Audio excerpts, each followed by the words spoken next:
새로울 신, 매울 신, 무엇보다 믿을 신, 뉴스 신세계 헬마우스 임경민 작가 오셨습니다. 어서 오세요. 안녕하세요. 네, 드디어 시작됐습니다. 내일부터 청취율 조사. 청취율 조사 기간입니다. 예, 오늘 방송분부터 어제 뭐 들으셨어요? 하고 내일 전화가 올 겁니다. 예, 그 이야기를 듣기 위해서는 02로 시작하는 전화 꼭 받아주시고요. 어제 무슨 프로 들으셨어요? 그러면 신장식의 뉴스하이킥, 신장식 뭐 이렇게 얘기를 해주시면 된다. 앞으로 2주간 저희들이 평소에도 열심히 하지만 굉장히 특별한 프로그램들 많이 준비하고 있습니다. 기대해 주시고요. 자, 오늘의 뉴스 또 만나보도록 하겠습니다. 제가 6월 26일 날 보니까 이 먹방의 끝은 물먹방일 것이다. 네. 예언을 했는데 생각보다 빠르게 6월 30일 날 김영선 의원이 수돗물 먹방 하셨습니다. 그렇습니다. 노량진 수산시장에 가서 원래는 이제 의원들이 회를 먹는 일종의 그 회 소비 촉진을 위한 운동을 하려고 했었던 건데 시장에 갔을 때 해수가 담겨 있는 이제 수조에 물을 떠마셔서 수조물 먹방 논란이 일었던 국민의힘의 김영선 의원, 오늘 SBS 라디오 김태현의 정치쇼에 출연해가지고 소회를 밝혔습니다. 진행자가 갑자기 왜 수족관 물을 드신 겁니까? 라고 질문했더니 이렇게 답했습니다. 직접 들어보시죠. 또 옛날에 내송송 구멍탁으로 국민들을 불안하게 하듯이 불안 총궐기를 하기 때문에 그리고 국민총리 보고 먹으라고 그랬잖아요. 그거 내가 먹어봤어요. 그리고 4년 5년 동안 먹어서 5천만 국민들이 안전했어요. 근데 뭘 또 튀기겠다 그러느냐. 내가 그 전자파에 내가 그 내송송 구멍탕 그 물 한번 먹어보겠다. 튀겨지는지 내송송 되는지 봐라. 이러고 내가 먹어본 거예요. 왜 그런데 그 바닷물 조금 먹었다고 왜 그렇게 펄떡펄떡 뛰어요? 그래서 광어보다 더 뛰시대 보니까. 광어보다 더 뛰는 사람들이 있을지는 모르겠습니다만은 광어는 그 바닥에 깔려 있어서 뛰지 않습니다.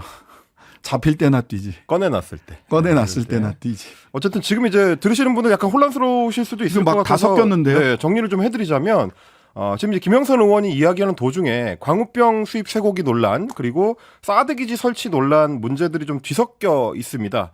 뇌송송 구멍탁이라는 말은 2008년에 광우병 전국 당시에 미국산 소고기를 먹으면 뇌에 문제가 생긴다라는 의혹 제기와 함께 등장했었던 구호고요. 그리고 튀겨진다라는 표현은 박근혜 정부 말기였던 2016년에 사드 설치가 공식화된 이후에 그 배치 지역이었던 경북 성주 군민들의 이제 건강 그리고 지역 생태계 파괴를 우려하다가 나온 좀 강하게 표현한 말이었습니다. 김 의원 같은 경우는 이번에 이제 소위 그 수조 먹방을 하면서 2011년 후쿠시마 원전이 폭발한 이후 매일 수백 톤씩 오염수가 바다로 유출이 됐다. 그리고 그 물이 한 4, 5년 정도 태평양을 돌아서 우리 바다로 이제 흘러 들어왔을 텐데 그때 미친 영향이 별로 크지 않았다라는 거를 이제 지적하고 싶었다는 거고요.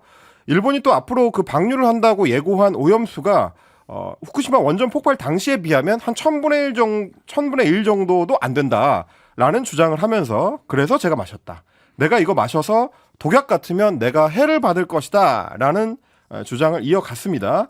하지만 뭐 저희가 여러 전문가들의 인터뷰 그리고 뉴스 신세계 시간을 통해서도 밝혀드렸듯이 이 후쿠시마 오염수 방류 문제는 마치 그 독극물을 먹듯이 먹으면 즉시 몸에 이상이 일어나고 즉자적인 반응이 오고 뭐 이런 문제는 아니고요. 오염수를 뭐 마실 수 있느냐 없느냐 그게 1리터냐 10리터냐 뭐 생선을 먹으면 어떻게 된다. 이렇게 단순한 어떤 차력쇼로 접근하는 거 말고 국회의원들 사이에 일본에 대한 대응, 일본 정부에 대한 대응을 어떻게 정밀하게 할 건지를 좀 논의하는 방식으로 좀 성숙한 토론이 돼야 되지 않을까 그런 생각이 좀 듭니다.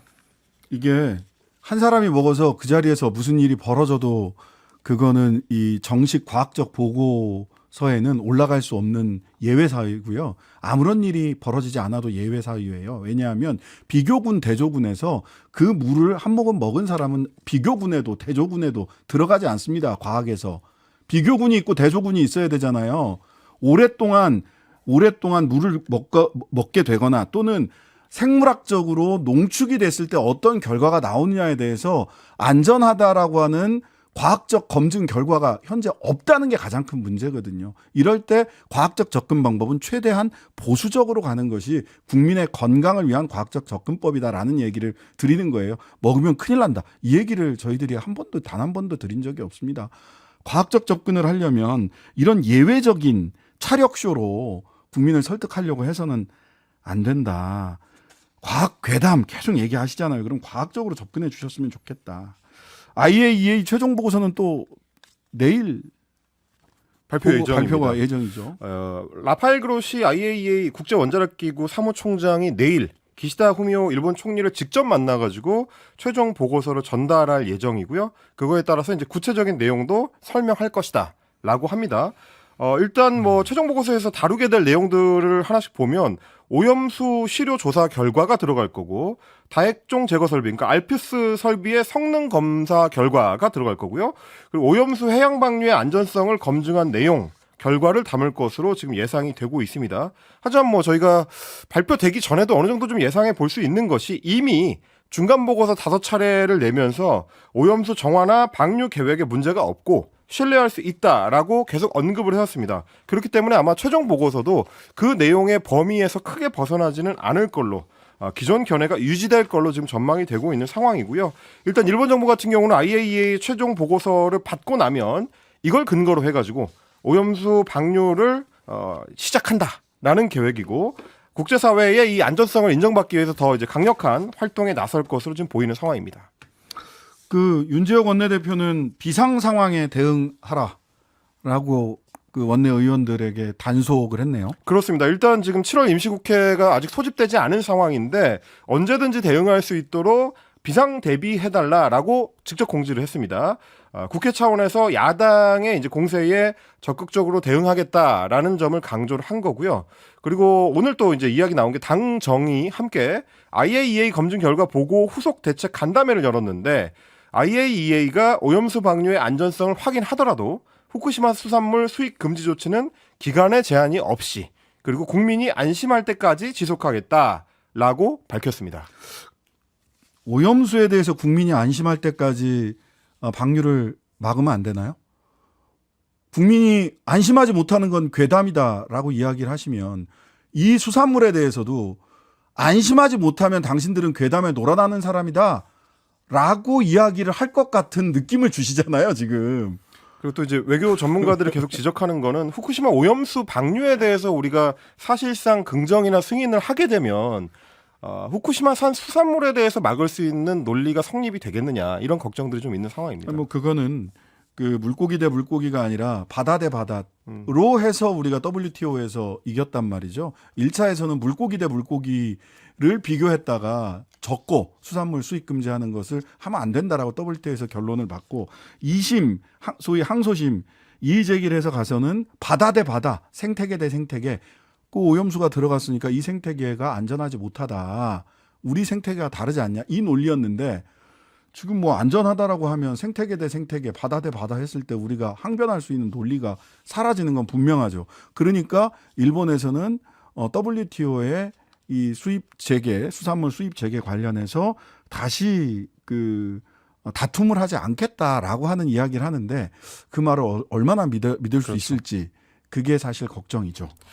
민주당하고 정의당도 지금 속도를 좀 내고 있습니다. 오늘 양당의 원내대표와 원내 수석 부대표가 참석하는 2+2 회동을 열고 오염수 방류 문제에 대해서 공조 대응을 하는 방안을 지금 모색을 했습니다. 특히 이제 민주당 곽강원 원내대표 같은 경우는 IAEA 최종 보고서 과학적이기보다는 정치적인 보고서가 될 것이다 이런 주장을 하면서 보고서가 공개되면 객관성을 집중적으로 따져보겠다라는 입장을 또 밝히기도 했습니다. 네, IAEA 최종 보고서가 이미 일본 정부가 확보를 했고 거기에 그 보고서 내용을 수정하는데 돈 거래가 있었다라는 보도가 있었고요. 우리나라 언론에서도 여기에 대해서 중국에서 대변인이 직접 나서서 그렇다면 문제다. 또 그런 의혹을 직접적으로 중국 정부에서도 제기를 하고 있죠.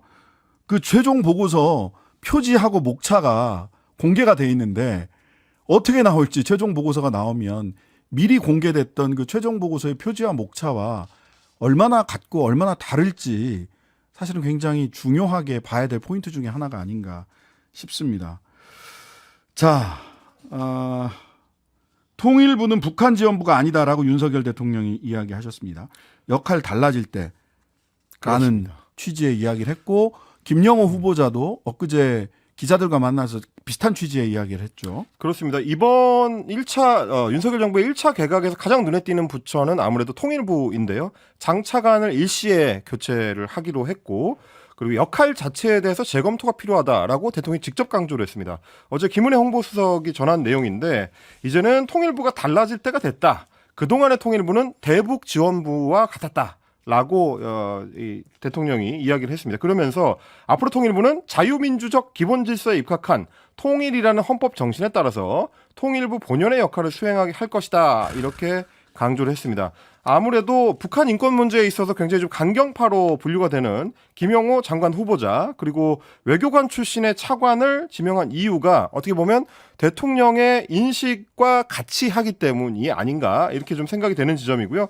말씀드린 대로 통일부 장관의 김영호 성신여대 교수 그리고 차관에는 미국통으로 분류되는 외교관 출신의 문승현 주 태국 대사 그리고 대통령실 통일비서관은 김수경 한신대 교수 이렇게 모두 통일부 외부 인사들이 주요 이제 결정 라인을 차지하게 됐습니다. 장 차관이 모두 외부 출신으로 채워지는 거는 통일원에서 통일부로 부처가 이제 개칭된 이후로 98년 이후로 처음입니다. 초유의 인사다라는 게 지금 통일부 안팎의 평가고요. 그동안 윤 대통령이 이제 대통령이 된 이후에도 북한은 주적이라든지 핵 개발 상황에서는 단돈 1원도 주지 말라라든지 혹은 통일이라는 거는 남북 중에서 잘 사는 쪽 중심으로 돼야 되지 않겠느냐. 이거는 이제 사실상 흡수 통일을 시사한 거기 때문에 이런 직접적인 표현들을 봤을 때 지금 통일부에 대해서 단행되고 있는 인사 조치가 결국 북한을 우리 체제로 흡수해야 될 대상으로 보는 그 연장선상의 인식과 궤를 같이 하는 것 아니냐. 이런 우려가 좀 나오고 있습니다. 정부조직법 제31조 통일부는요. 통일부 편은 통일부 장관은 통일 및 남북대화, 교류 협력에 관한 정책의 수립, 통일교육, 그 밖에 통일에 관한 사무를 관장한다라고 되어 있습니다. 정부조직법 31조가 이렇게 규정하고 있는데 지금 통일부가 북한 인권 문제를 전 세계에 알리고 북한을 규탄하는 부처 업무를 하는 게 법치주의입니까?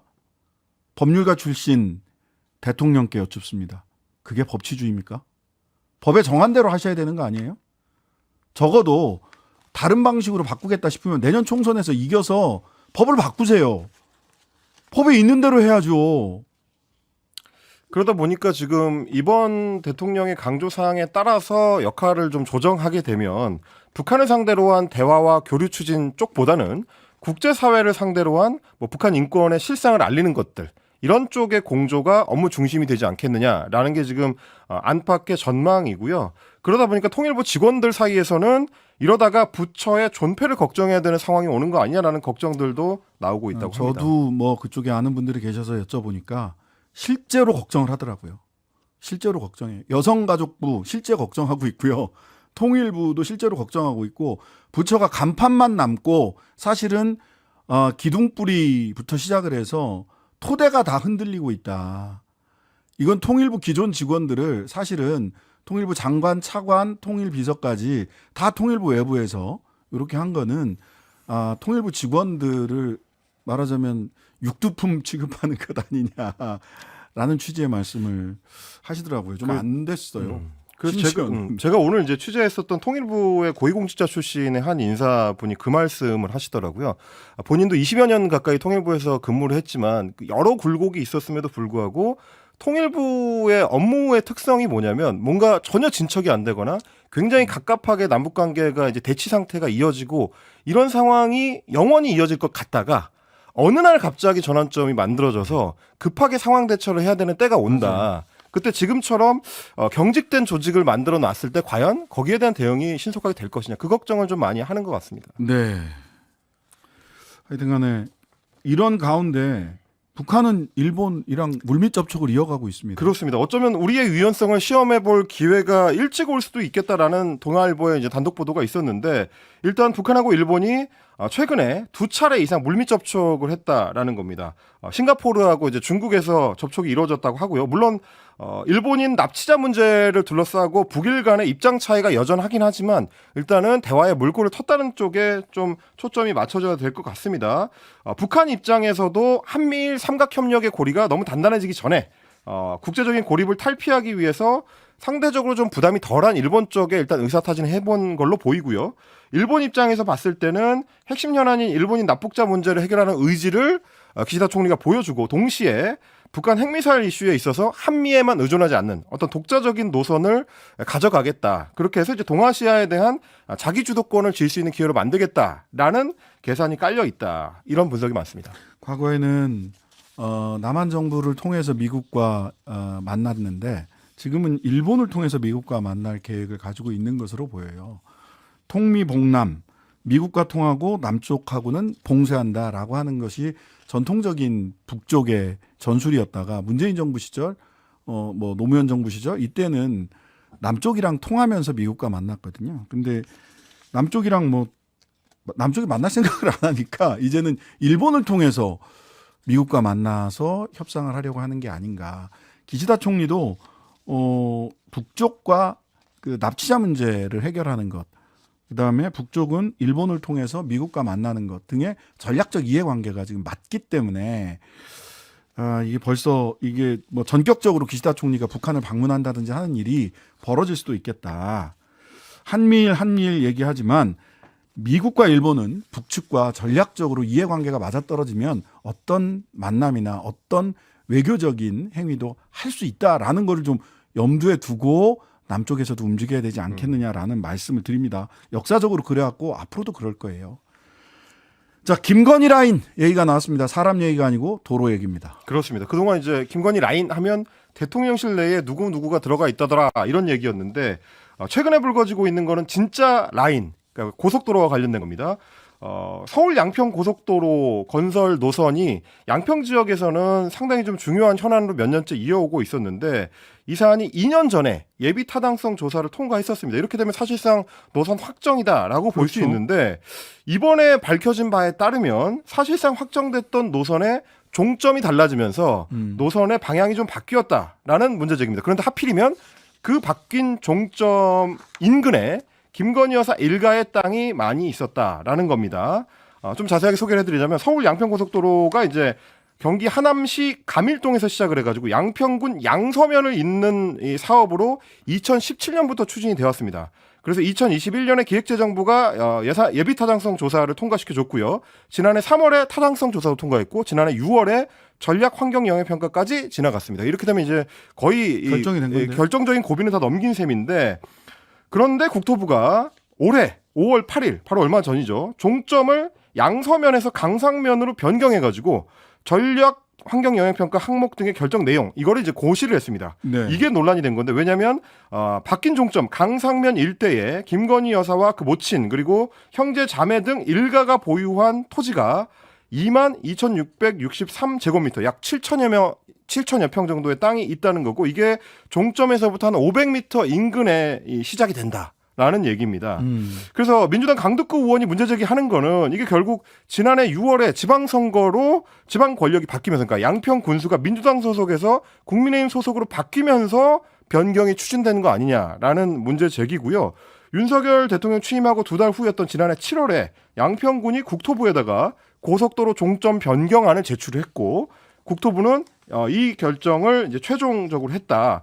그러면 이렇게 되면 문제가 뭐냐면 노선 자체가 2.2km가 좀 늘어나게 되고요.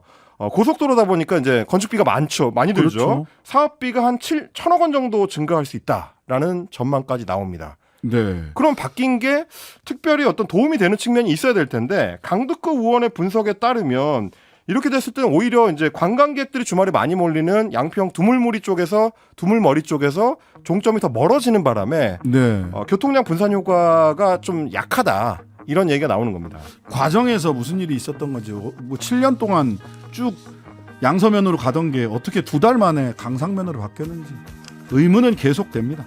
뉴스 신세계 지금까지 헬마우스 임경빈 작가였습니다. 고맙습니다. 하루 종일 기다려지는 진짜 시사. 평일 저녁 6시 5분 신장식의 뉴스 하이킥.